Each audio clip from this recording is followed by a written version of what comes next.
ఏం చేస్తున్నాడు? చూస్తున్నాడన్నా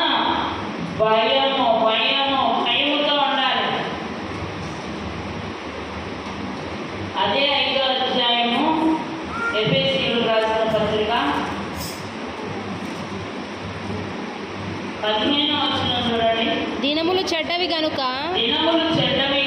మీరు సమయము పోనీయక